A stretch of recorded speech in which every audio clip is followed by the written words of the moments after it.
chance, okay? You don't.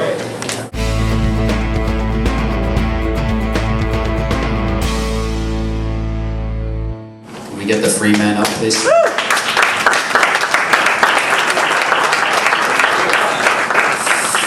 Thank you, folks. Check. I'm not more sophisticated than you are. I just have more hair. Okay, so folks, first of all, the two guys with the cars out there, you're my heroes, man. I don't know who yours are, but good on you. I'm going to want to talk to you later, maybe do a little interview, get some pictures and include it in it so that people can see it happens. Because that's what happens, dude. You just have to plant the seeds, keep at it. Before you know it, dude, thousands of people are going to be on that road doing that 6 months from now. You watch. That's how it goes. So questions, we got a microphone over here for you. I am not a lawyer. I do not give legal advice. If I can help you, I will do my very best. But otherwise, one thing I don't like about these question and answer periods is they often turn into like a bitch fest where people then complain about what they're going through in their life. Let's try to avoid that, keep the spirit up, but if I can't help you with something, I'm more than happy to try. So any questions? You probably have a question concerning what I used to spank. But of course we will. Questions, stand up, and if not, then I'm getting off the stage and I'm going smoking a fatty. Hi, I have a question.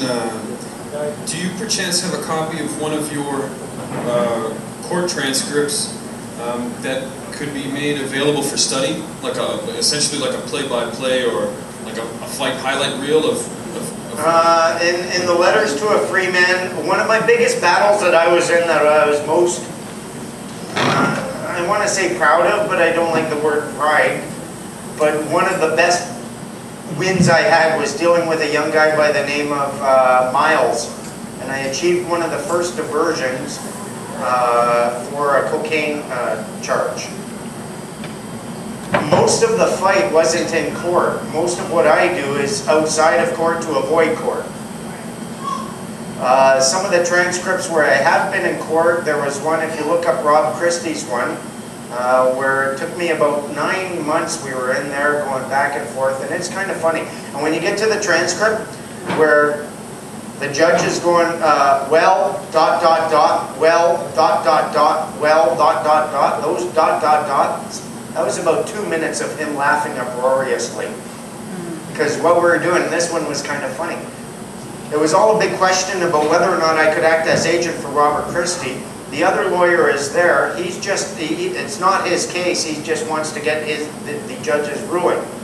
So there was question about whether or not he could give it just orally or in writing.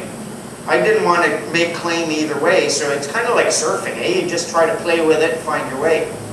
And the guy next to me, the lawyer, said, well, he starts trying to talk on my behalf. And watch this in court. If you're ever in court, you're dealing with a prosecutor, they will do this 3 times.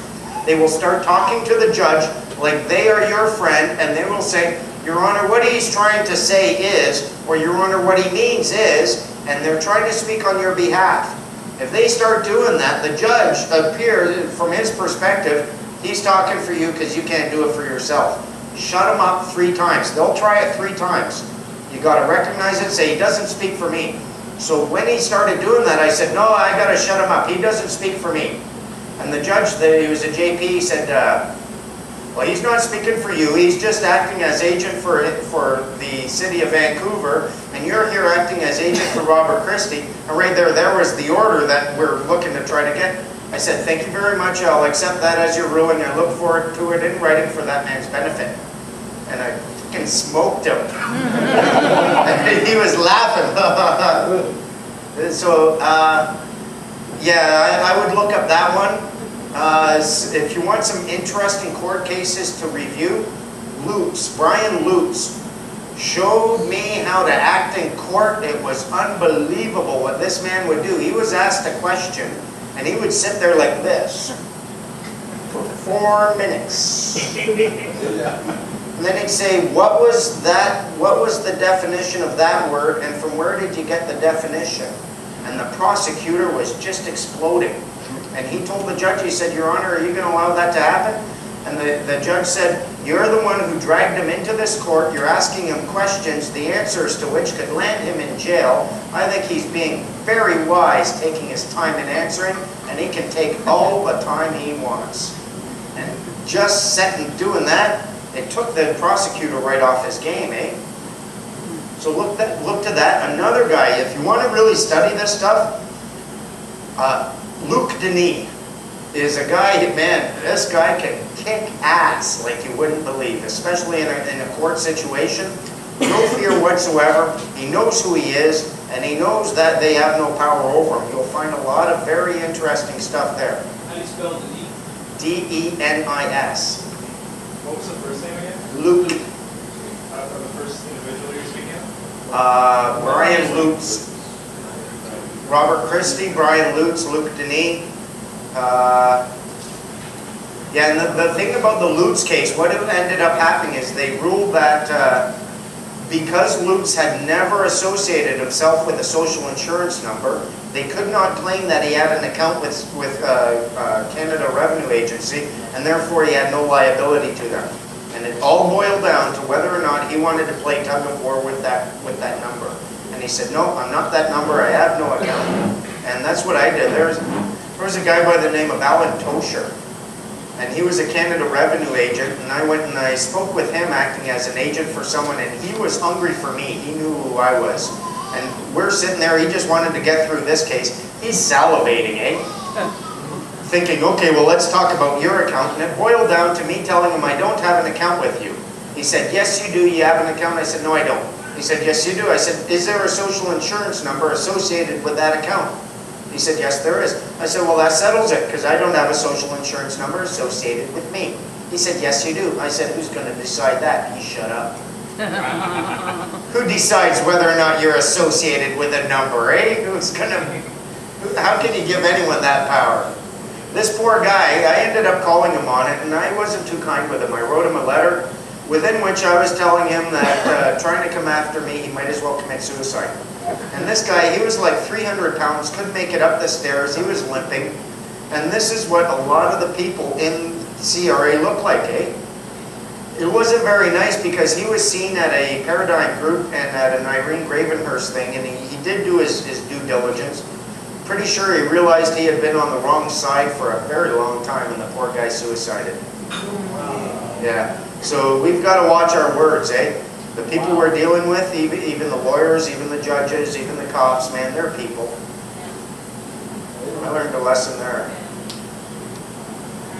Other questions? What is the minimum amount of days to allow a response to your notice? I've heard 7, 10, 14, and 30.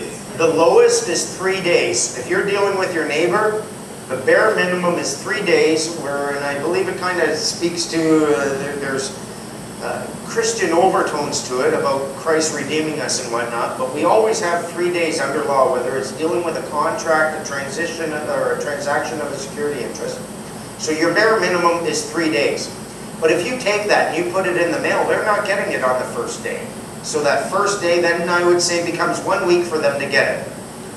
Then they have 1 day to deal with it normally, to examine and decide what they want to do. But again, we give them 7 days so that they can claim that they had plenty of time. And then for them to respond another 7 days. I've used 10 days because it was 3 days to get there, 3 days to decide, 3 days to get back, and there's a Sunday in there. So that would be 10 days. That would be absolute bare minimum. I would likely now go 21 days. Give them 3 weeks to decide, unless you're in a rush. If it's something that you need a response to immediately, 3 days served notice, they've got a date to decide, but you have to give them a way to respond to you. So depending on what you've set up and what the purpose is, 3 is absolute minimum. Chances are for what you're talking about, 21 days would be best. Go on up.